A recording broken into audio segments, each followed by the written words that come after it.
Yes, Mr. Rainier. No, I appreciate the gigantic loan. I mean, I know $100,000 is nothing to you, but I really appreciate it. Yeah, yeah. And I'll help you with your YouTube videos later. I'll kind of show you how to put some pizzazz into them. So, you know what? Everything's started. I gotta get going. Okay, Kevin. Yes. Wear another golf shirt. I'm sure you'll find one. Okay. Bye bye. Sorry about that, everybody. I was talking to Mr. Rainier there. I didn't know that the video had started. Want to talk to you about your test tomorrow. Yes, I want to do some review for you and tell you all about your test. Your test is 70 to 75 questions long. I would say it's about 65% on the judiciary, maybe 40%, 35%, something like that on the bureaucracy. And there are two parts of the test you want to make sure you study closely, like closely, all right? Part one is that I have a section of the test where you have to put in order the process of how a case gets to the Supreme Court.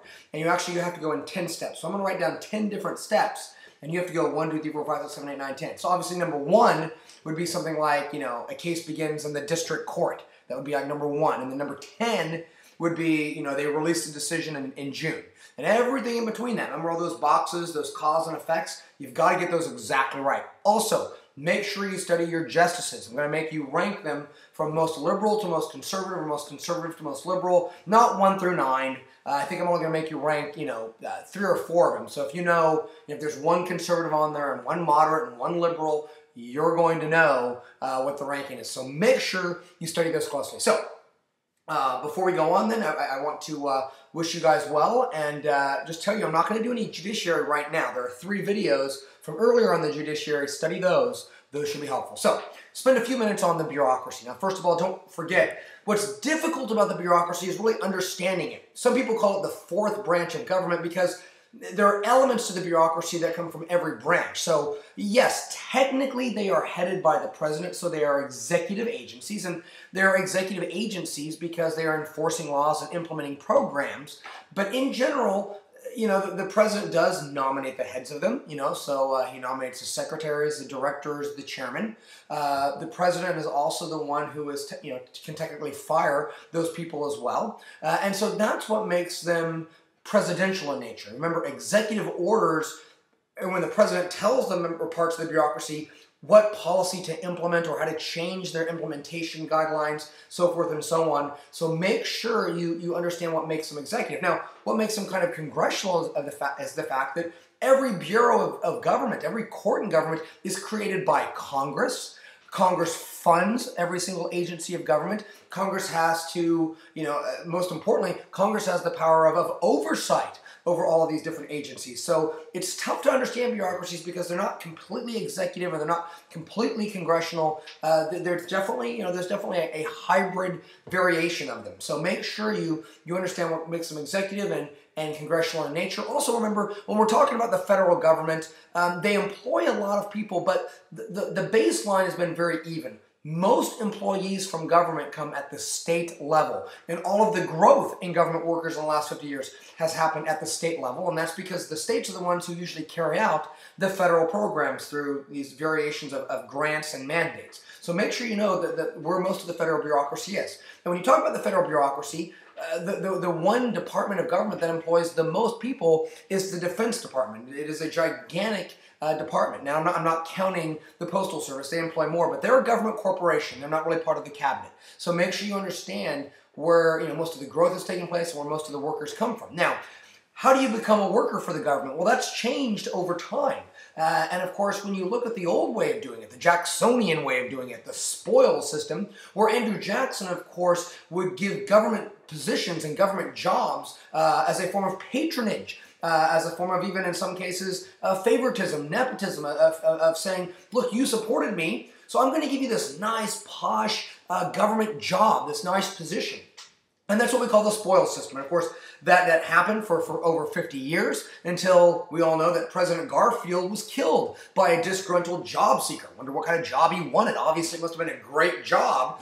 Maybe he was going to be GS 18. We all know what GS is. Make sure you know what GS is. General schedule. That tells you, where you are in the pay scale. Must have been a pretty posh job he had in mind. But that gave birth to the Pendleton Act. And the Pendleton Act said we're not going to care about patronage anymore. We're going to care about merit. We're going to have civil service reform. First commissioner of civil service reform was Teddy Roosevelt, and said we're going to hire and fire people based on merit in the federal government. So that changed, that tried to professionalize the workforce. Now, the other thing we did in the 1930s was the Hatch Act, which said there is no partisan politics on the job. You can't send out a mass email saying, let's go to the Obama rally, or let's give some money and let's hit that link on the email and give some money to the NRA. We can't do any of those things. The Hatch Act said no partisan politics while on the job. Now, most important thing in this review video, most important thing, the different forms of bureaucracy.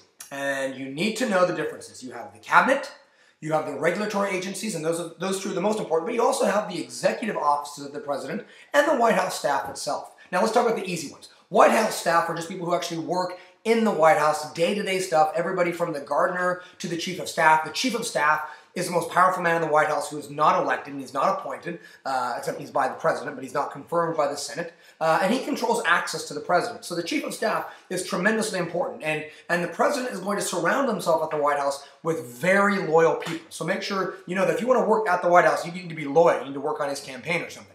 The other part that I want to talk about is the executive offices of the president. Now, they actually work in the White House, usually in the EEOB, the Eisenhower Executive Office Building. And usually what they're doing is they're giving policy advice. The National Security Council, the Council of Economic Advisors, the Drug Czar. Remember the Drug Czar? It's an awesome name. I wish I could have a name like Drug Czar. Maybe I could be a political science teacher czar, who knows. But at any rate, the most important one of the executive offices would be the OMB, the Office of Management and Budget, because they write the original draft of the federal budget. Now, I know Congress has the power of the purse. Okay, Congress and my wife both have the power of the purse, and they finalize the budget through all these appropriation bills. But the OMB, the Office of Management and Budget, they write the first draft, and those reflect the president's spending priorities. So make sure you know all those executive offices, and there are like 15 of them, and presidents kind of create new ones and destroy ones. But the OMB is the one that you really need to know for the AP test. So make sure you know it. Now, let's get to the really important part of the bureaucracy, and that would be the cabinet and the executive agency and the regulatory agencies, the independent regulatory agencies. First of all, the cabinet. Everything from the State Department, which was the first one ever created, all the way down to the most recent one created by Congress, which was Homeland Security.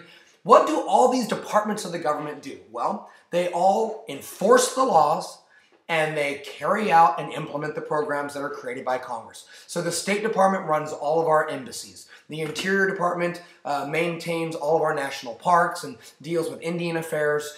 We all know the Defense Department actually has to wage our wars and run our military. We know the Department of Education runs national programs like No Child Left Behind or the Race to the Top. We all know right now the most famous one, Health and Human Services, is trying to implement Obamacare, the Affordable Care Act. So when you think of a government agency, they are probably somewhere buried in the cabinet somewhere. That's where they are. And they're all headed by a secretary who is nominated by the president, confirmed by the Senate, advice and consent. All of them except for the Justice Department, which has an attorney general. And of course, sometimes being a secretary can be difficult because your boss is the president. You serve at the pleasure of the president, but your agency also has its responsibilities and its agenda and its ideals as well. Remember the Weberian idea of the bureaucracy is that things are top down when it comes to power. The secretary and the assistant secretaries have all the power. But really, a lot of these bureaucrats down here, they are here for a lifetime, and they have their own issues and they have their own interests that the people at the very top have to keep in mind. Now, the other part to keep in mind would be the regulatory agencies. And these are very important because they regulate some part of the American economy. Thank you, Commerce Clause of the Constitution. And so you have some very important regulatory agencies that oftentimes fine people, or they take you to court, or sometimes they can even throw you into prison. Some of the more famous ones that you need to know, I don't have time to go over all of them now. Know the EPA, know the FEC, know the SEC, know OSHA, know the EEOC, know all of these, these 7 or 8 really important regulatory agencies that make sure that businesses protect their workers and also protect consumers. So those are the 4 parts of the bureaucracy. Make sure you know them. Next, how do we check the bureaucracy. It's very hard to check the bureaucracy. The bureaucracy is constantly growing, constantly metastasizing. Bureaucracies by their nature want more funding and more power. It's called incrementalism, and every year they seem to get a little more powerful, a little more funding. Well, how do you check them? Well, the president, most importantly, will use an executive order. The president, we also know, appoints the heads of these agencies. He appoints the directors and the secretaries.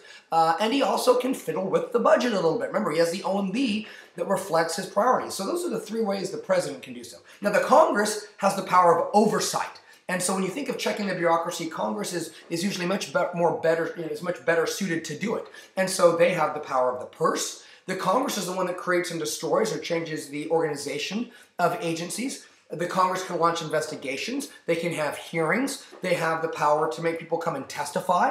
That's called subpoena power. And the Congress in general has the power to do anything it wants with the laws and the regulatory burdens. And so the Congress is very much empowered to conduct oversight over both the cabinet and the regulatory agencies. Now, finally, iron triangles. I know this is a really long clip, so I'll just say three things. It has three parts. Part of the bureaucracy, congressional committees, and interest groups. And this kind of interlocking relationship where they all get something, that the government can create a policy that helps all three, where the bureaucracies get their funding and their power, and congressmen get reelected, and usually oftentimes through campaign donations. And the interest group, whatever it is in question, they get a policy that helps them, their interest or their business model. So make sure you guys look that up. I know this was a long one.